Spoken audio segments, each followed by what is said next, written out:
گھروں میں اب سوشل میڈیا آپ سے کنٹرول نہیں ہو رہا، ٹویٹر بھی بند کر دیا پھر بھی نہیں ہو رہا، تو آپ کیا کرنا چاہتے ہیں؟ کیا امیج بنانا چاہتے ہیں پاکستان کا؟ حتیٰ کہ عزت قانون بھی لے آئے تب بھی کنٹرول نہیں ہو رہا، اس لیے کہ بھائی کیا بات ہی نہ کریں، گونگے ہو جائیں لوگ.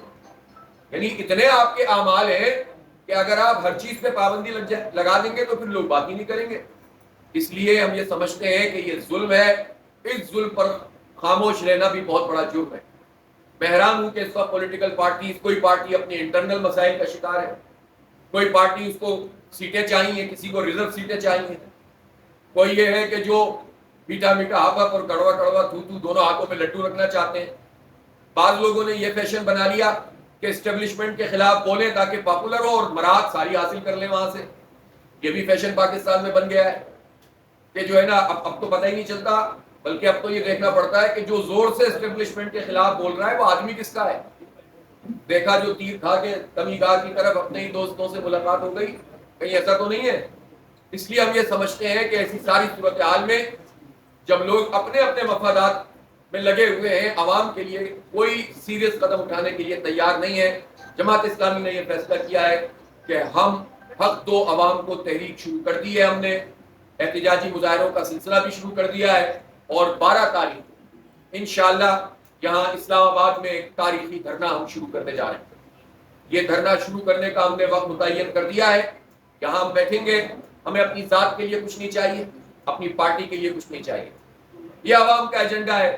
یہ تنخواہ داروں کے ٹیکس کو کم کرو، یہ بجلی کی قیمت کو کم کرو، یہ جو بجلی فری مراحت یافتہ طبقے کو مل رہی ہے وہ ختم کرو، یہ بجلی کے اور گیس کے بلوں پر جو ٹیکسز ہیں ختم کرو، یہ پیٹرول کی قیمت پر جو لیوی بڑھاتے چلے جا رہے ہو یہ ختم کرو، قیمتیں کم کرو، عام آدمی کو جینے دو. پینسلوں کے اوپر، کلر پینسلوں پہ ٹیکس لگا دیا ظالموں نے.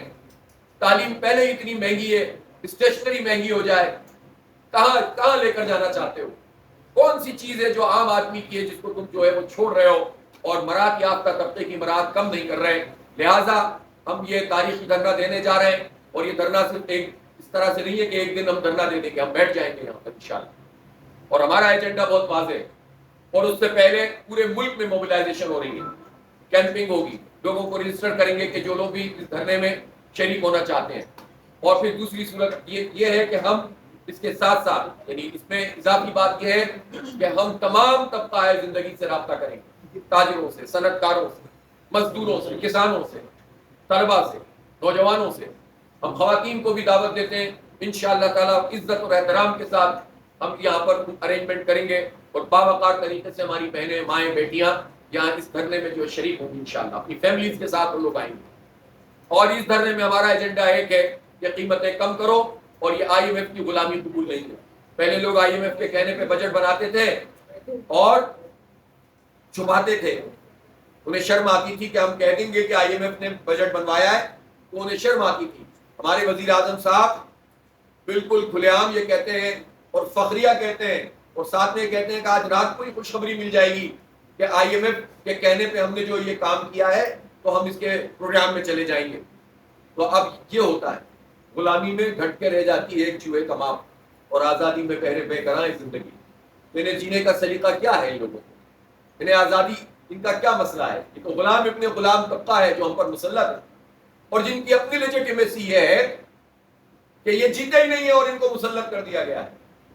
فارم 47 کی پیداوار یہ حکومت ہے، اور فیصلے وہ کر رہی ہے کہ جو سارے کے سارے عوام دشمن ہیں.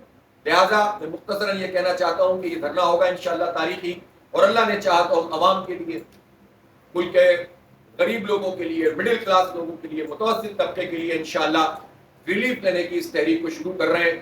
حق دو عوام کو، بدلو اس نظام کو، اور حق دو پاکستان کو. یہ ہمارے سلوگنز ہیں، انشاءاللہ ہم اس کی بنیاد پر جو ہے وہ اپنی پوری لائے عمل کو ترتیب کریں. آج بھی شام میں میٹنگ ہونی ہے جس میں ہم اس کی تفصیلات طے کریں گے.